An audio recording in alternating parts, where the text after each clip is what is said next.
ഇന്നലത്തെ morning task നോറയ്ക്ക് കൊടുത്തത് കള്ളം പറയുക എന്നുള്ളതാണ്. അവിടെ കണ്ടസ്റ്റന്റ് ചോദിക്കുന്ന ചോദ്യങ്ങൾക്കെല്ലാത്തിനും കള്ളം പറയുക, അവർ ചോദിച്ചതിനെ വിപരീതമായിട്ടുള്ള ആൻസർ കൊടുക്കുക എന്നുള്ളതായിരുന്നു. പക്ഷെ നോറ അവിടെ ടാസ്ക് ചളമാക്കി കൊളമാക്കി എന്ന് പറയേണ്ടി വരും. അവരവിടെ നോറയെ പ്രകോപിപ്പിക്കുന്ന തരത്തിൽ ഒരുപാട് ചോദ്യങ്ങൾ ചോദിച്ചു. നോറയ്ക്ക് അതിനെ കള്ളം പറയാനല്ല തോന്നിയത്. നോറയ്ക്ക് അതിന് മറുപടി കൊടുക്കാതെ മനസ്സമാധാനമില്ലാത്തതുകൊണ്ട് നോറ പലപ്പോഴും സത്യങ്ങളാണ് വിളിച്ചു പറഞ്ഞുകൊണ്ടിരുന്നത്. നോറയ്ക്ക് പറയാനുള്ള മറുപടികളാണ് പറഞ്ഞുകൊണ്ടിരുന്നത്. അവസാനം അവർ തന്നെ പറഞ്ഞു, നോറ ഞങ്ങൾക്ക് മറുപടിയല്ല ആവശ്യം, നോറ പറയേണ്ടത് കള്ളങ്ങളാണ്, ഞങ്ങൾ ചോദിക്കുന്നതിന്റെ വിപരീതമായിട്ടുള്ള ആൻസേഴ്സ് പറ എന്നായി എല്ലാവരും. എന്നിട്ട് നോറ വിട്ടുകൊടുക്കുന്നുണ്ട്. നോറയ്ക്ക് പലതിനും ഉത്തരം പറയാൻ പറ്റാത്തതുകൊണ്ട് അവിടെ പെൻഡിങ്ങിൽ വെച്ചിരിക്കുന്നു എന്ന് പറഞ്ഞുകൊണ്ട് പെൻഡിങ്ങിൽ വെക്കും. അല്ലാന്നുണ്ടെങ്കിൽ ചോദിക്കുന്ന ചോദ്യങ്ങൾക്ക് കൃത്യമായിട്ടുള്ള ഉത്തരമില്ല. സത്യം പറഞ്ഞു കഴിഞ്ഞൊരു കോമഡി ആയിരുന്നു എന്ന് പറയാം. എല്ലാവരും കൂടി ഒന്ന് അറ്റാക്ക് ചെയ്തു നോറയെ എന്ന് പറയാം. അവിടെ അൻസിബ് പറയുന്നുണ്ടായിരുന്നു, വാപ്പേനും ഉമ്മയ്ക്കും വ്യക്തിഹത്യ ചെയ്യാനായിട്ട് വലിച്ചു കീറാനായിട്ട് പ്രേക്ഷകർക്ക് ഇട്ടുകൊടുത്ത വ്യക്തിയല്ലേ നോറ എന്ന് ചോദിക്കുന്നുണ്ടായിരുന്നു.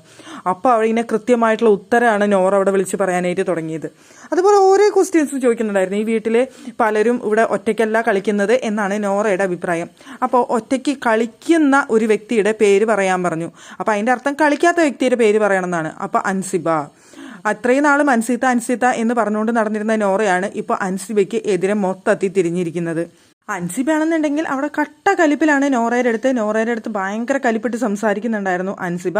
ഈ ടാസ്ക് കഴിഞ്ഞതിന് ശേഷം അൻസിബയുടെ അടുത്ത് നോറ ഇരുന്ന് എണ്ണിപ്പറക്കലായിരുന്നു പേരൻസിനെ കുറിച്ച്. അതൊക്കെ വീട്ടിലുള്ളവരോട് പറയുന്നുണ്ടായിരുന്നു. ഇവിടെ പേരൻസിനെ അത്രയും തരം താഴ്ന്ന രീതിയിലാണ് നോറ സംസാരിച്ചെന്നത്, ഭയങ്കര മോശമാണ് എന്നുള്ള കാര്യവും അൻസിബ അവിടെ പറയുന്നുണ്ടായിരുന്നു. അപ്പോൾ അത് കേട്ടിട്ട് അവിടെ വന്ന് നിൽക്കുന്നുണ്ടായിരുന്നു അവിടെ നോറ.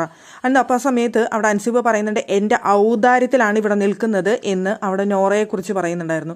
നോറ ഒന്നും മിണ്ടാതെ നിൽക്കുന്നുണ്ടായിരുന്നു. എന്തായാലും ഇവിടെ ഇരുന്ന് പറയല്ലേ, ഞാൻ ഇവിടെ നിന്ന് കേട്ടോളാം ഓക്കെ എന്ന് പറഞ്ഞിട്ട് പിന്നെ നോറ വന്ന് അൻസിബ സംസാരിക്കുന്നതിൻ്റെ അടുത്ത് വന്ന് ഭയങ്കര തൻ്റെ അടുത്തോടു കൂടി വന്ന് നിൽക്കുന്നുണ്ടായിരുന്നു.